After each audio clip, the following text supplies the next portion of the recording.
और बिल्कुल आखिरी मरहले पर इसे आवाम के सामने भी लाया गया है। इसी वाले से बात करेंगे। हमारे साथ मौजूद हैं ब्यूरो चीफ कराची असलम खान साहब और साथ में सीनियर तजियाकार सहाफ़ी सवाल जाफ़र साहब भी हमारे साथ मौजूद हैं। उनको शामिल गुफ्तगू करेंगे। आप दोनों का वेरी गुड मॉर्निंग। और अब तो खैर काफ़ी कम टाइम रह गया है, अगला दिन भी मैं कहती शुरू होने में 24 घंटे से भी कम वक्त है। सवाल साहब, आप मुझे बताइएगा, ये जो हम नफ़रत की सियासत के बारे में बार बार बात करें कि जो नफ़रत की सियासत है इसको हम पीछे छोड़ देंगे, क्या बिलावल भुट्टो जरदारी, अब तो मरीम नवाज साहिबा भी ये बात करें और जो बाकी जो दीगर जमातें हैं वो भी नफ़रत की सियासत को पीछे छोड़ने के वाले से बात करें, लेकिन वो नफ़रत मुसलसल इनकलकेट करें अपने वोटर्स में। सर मुझे पहले से बताएं कि इसका हम क्या करेंगे। चले ठीक है, वो तो आपस में कहीं ना कहीं जाके मिल के बैठ जाएंगे, लेकिन जो वोटर्स हैं उनको तो किसी जोगे छोड़े के बाद एक दूसरे से लाइक करें।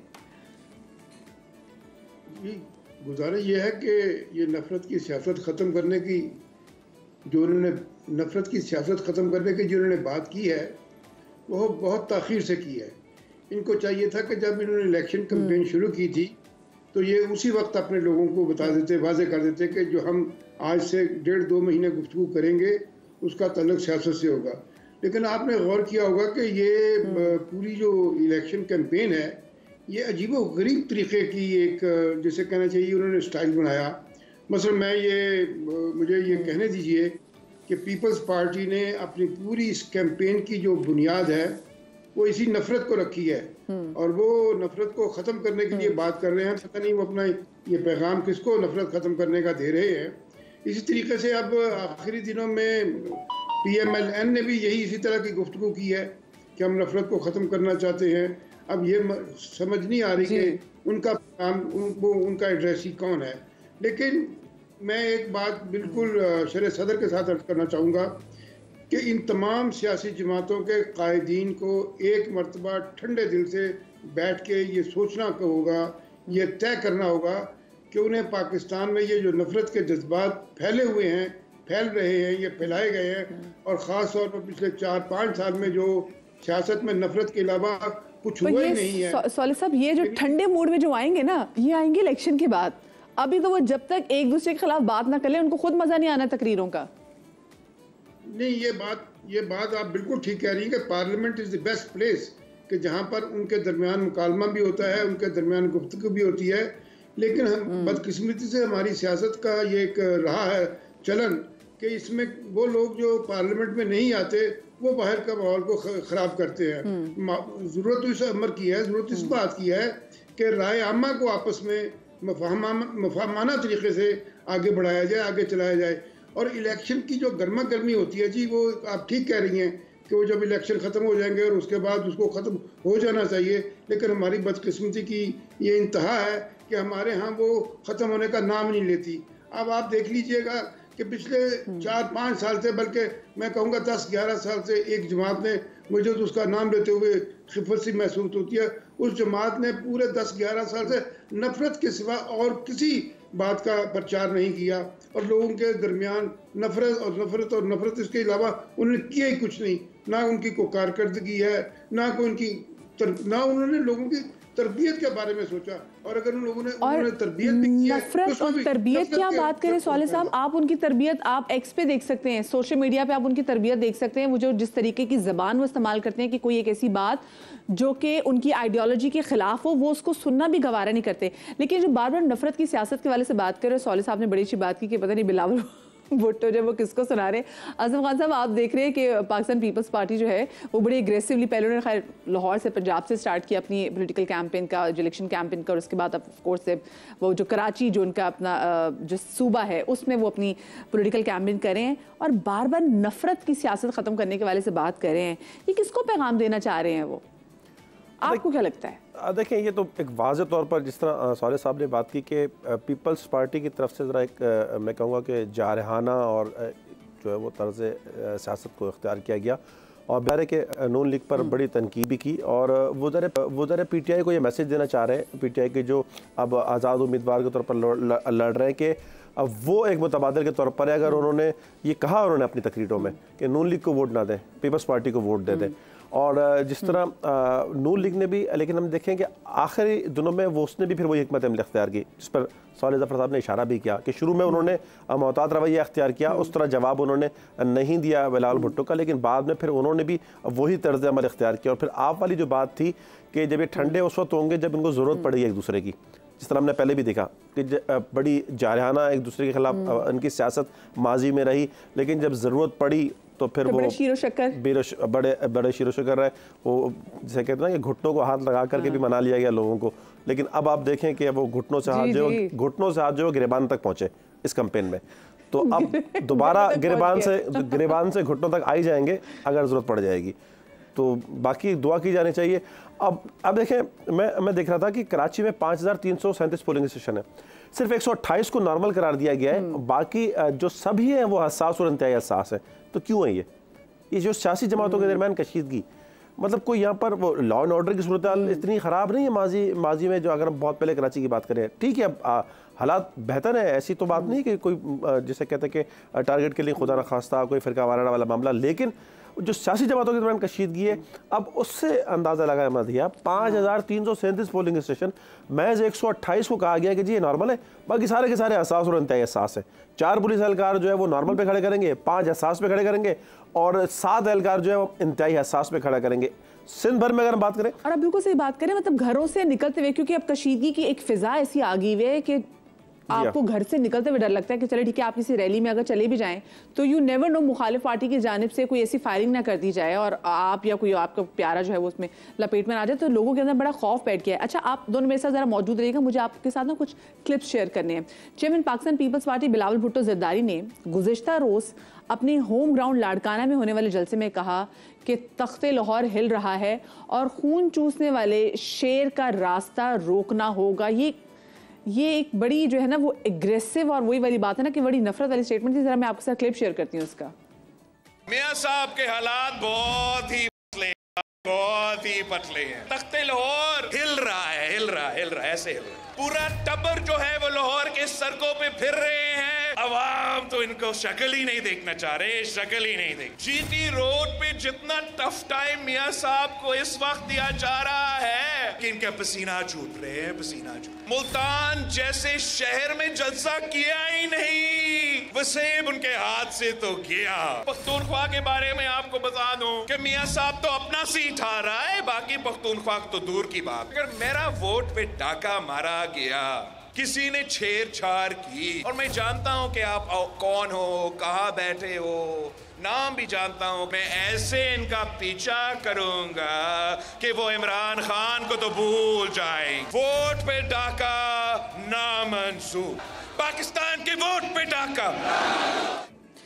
एकदम मेरी आंखों के सामने 2018 के इलेक्शन के बाद पार्लियामेंट में बिलावल भुट्टो जरदारी की मेडन स्पीच भी आ गई और वो इतनी मशहूर स्पीच थी। और अभी मैं देख रही हूँ जो अल्फाज का इस्तेमाल करें, ऐसा नहीं कि पहले इस्तेमाल नहीं किए गए, लेकिन इनकी जानिब से इस्तेमाल नहीं किए गए थे कि हालत उनकी पतली हो गई है, ये हो गई है।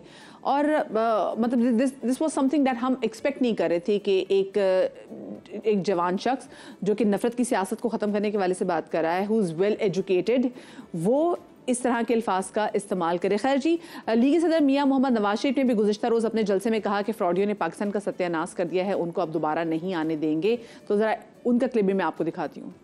हमें बहुत ठोकरें लगी हैं, ठोकरें खाई हैं हमने, लेकिन ठोकरों से हमने बाहर निकलना है। हमने फिर तरक्की की दौड़ में शामिल होना है, हमने फिर एशियन टाइगर बनना है और ये यूथ बनाएगी। ये यूथ पाकिस्तान की तकदीर बदलने वाली यूथ है। यूथ तो भाई पाकिस्तान मुस्लिम लीग नून के साथ है। ये जज्बा पाकिस्तान में इनकलाब पैदा कर देगा। अगर नवाज शरीफ को ना निकाला जाता इस जलसे में तो क्या पूरे मुल्क के अंदर कोई बेरोजगार ना होता। ये धरनों में मसरूफ थे, हम लोड शेडिंग को खत्म करने में मसरूफ थे। ये धरनों में मसरूफ थे, हम मोटरवेज बनाने में मसरूफ थे। ये धरनों में मसरूफ थे, हम दहशत गर्दी को खत्म करने में मसरूफ थे। कहाँ गए वो 50 लाख घर, 1 करोड़ नौकरियां कहाँ गई, वो 1 बिलियन ट्री का मंसूबा कहाँ गया और कहाँ गए वो 350 डैम, अंडे, मुर्गियां, कटे बच्चे कहाँ गए? ऐसा फ्रॉड का फ्रॉड। हमने इन फ्रॉडियों को दोबारा पाकिस्तान पे नहीं आने देना। इन्होंने पाकिस्तान का सत्यानाश किया है। हम लाएंगे पाकिस्तान को दोबारा इंशाल्लाह अपनी डगर पे। हम बनाएंगे इस मुल्क को दोबारा, तामीर करेंगे इस मुल्क की दोबारा। अंडे, मुर्गियां, कट्टे, ये तो मुझे एक ही शख्स याद कराती हैं और उस शख्स का सबको मालूम है कि इस वक्त वो जेल में है।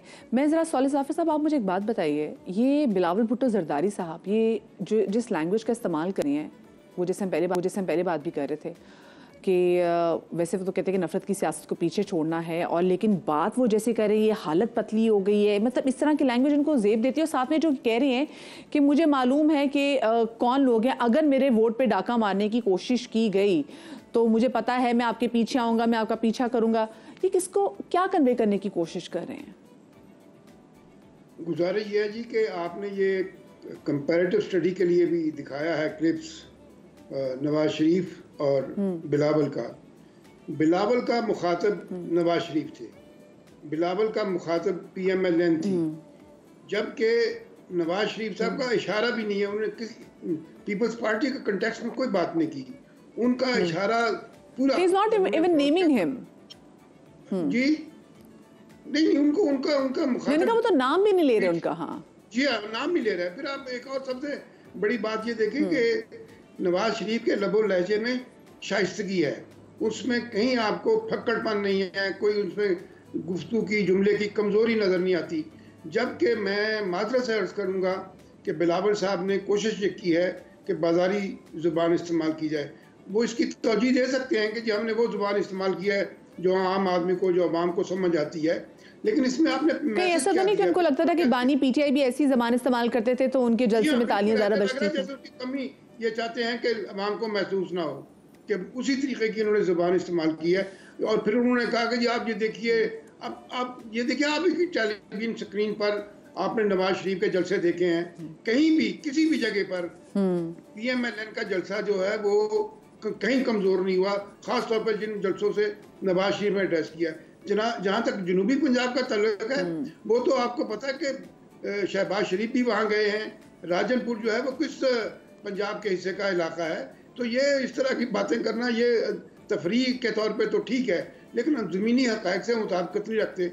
और बिलावल साहब ने तो यहाँ तक अब कह दिया है कि वो जो COD है जो जून 2006 में जिस पर मरहुमा बेनज़ीर भुट्टो ने और नवाज शरीफ ने दस्तखत किए थे वो ख़त्म हो चुका है। तो लगता यह है कि वो बिल्कुल जो मफाहमत की सियासत जिसके ये चैम्पियन इनके हवाले साहब बनते हैं, अब उससे अपना दामन छुड़ा रहे हैं और ये गालिबन अब कन्फ्रंटेशन का वो रास्ता इख्तियार करना चाहते हैं जिसे पिछले 10-11 साल में हमने देखा और जिसके नतीजे में होने वाली तबाही भी हमारे सामने बिल्कुल हमारे सामने है वो तबाही। और मैं ये समझता हूँ कि बिल्कुल ऑफ कोर्स ये हमारी आने वाली नस्लों का मिजाज चेंज कर दिया उसने। नहीं, ये ज़रूरी है जी कि ये जो सियासत है, ये सियासतदान है, ये इस नफरत को, इस तशद्दुद को, इस कशीदगी को कम करें। और क्या बिलावल की सियासत जो पूरी कैंपेन है फॉर वंस इसको दफन ही कर दें। मुझे बताएं आसिम खान साहब, आप ये बताइएगा, कहता कलामी की माजरत क्योंकि वक्त में बस कम है, बिलावल भुट्टो जरदारी जितने कॉन्फिडेंट नज़र आ रहे हैं बार बार, आपको लग रहा है, क्योंकि आप तो भी कभी ताज़ा कराची से लाहौर गए हैं, आपको कराची में उनकी इतनी स्ट्रॉन्ग सिचुएशन लग रही है कि वो बहुत ज़्यादा नेशनल असेंबली की सीटें ले लेंगे, या फिर सिंध में आपको लग रहा है कि वो और भी कुछ बहुत एक्स्ट्रा ऑर्डिनरी करके दिखा देंगे? देखिए, सिंध की अगर हम बात करें कि कराची और हैदराबाद की 24 सीटें हैं और उसके बाद बाकी बचती हैं 37 सीटें, तो 33 नशिस्तों पर सिंध में उनकी पोजीशन मुस्तहकम है। कराची की 22 सीटें हैं, तो जो अभी ख़त्म हुई हैं असम्बलियाँ, इसमें भी उनके पास 5 सीटें थीं। 3 मलिक की थी, एक उन्होंने जो जिस पर किमाड़ी का हल्का है जहाँ पे मुस्तफ़ा कमाल और कादिर मंदोखेल है, वो सीट भी उन्होंने जीती थी। और इसके अलावा इसके किमाड़ी की भी एक सीट थी इनके पास, कादिर पटेल साहब की भी, कादिर मंदोखेल की भी, 3 मलिक की भी, तो 5 सीटें तो उनके पास इस जो हुकूमत ख़त्म हुई है इसमें भी थी। और इस वक्त वो टारगेट रखे हुए 7 से 8 का, तो शायद एक मुमकिन तौर पर कहा जा रहा है कि 6 सीटें, क्योंकि लियारी की सीट वो हार गए थे और वो उनका गढ़ भी है, तो 6-7 सीटें उनकी कराची में भी हैं। 33 सीटें उनको ऐसा लगता है कि सिंध में भी उनकी पोजीशन और बाज़ाहिर लग भी रही है, तो 40 सीटें, लेकिन इसके अलावा नहीं है। सॉलिह साहब लाहौर की, पूरी पंजाब की सियासत की बात करेंगे तो मजमूई तौर पर मैं समझता हूँ कि कोई बहुत बड़ी नहीं होंगी, लेकिन सिंध में बहरहाल अक्सरती जमात पीपल्स पार्टी होगी, चाहे वो सूबाई असम्बली हो चाहे वो कौमी असम्बली हो, तो उसमें तो कोई दो राय नहीं है। लेकिन इतना बड़ा नंबर ओवरऑल देखा जाए तो एक और चीज़ भी हमारे सामने आती है असलम खान साहब कि अगर हम देखें कि तो पिछले इलेक्शन में भी मुस्लिम लीग नून में अगर स्पेसिफिकली, क्योंकि वो तो जेल में थे सारे, तो उनको वैसे कैंपेन करने का मौका मिला नहीं, वो कंटेस्ट कर ही नहीं सकते, बट स्टिल उन्होंने एक अच्छी जो है सीट्स हैं वो सिक्योर की। तो अब जबकि मियां मोहम्मद नवाज शरीफ को खुलकर कैंपेन करने का भी मौका मिल रहा है, तो साले साहब क्विकली मुझे बता दीजिए, आपको लगता है कि ये डिफरेंस मेक करेगी? Would it make a big difference? देखिए जी, गुजारा ये है कि पिछली कौमी असम्बली में PMLN की 64 सीटें थी पंजाब से, ठीक है जी।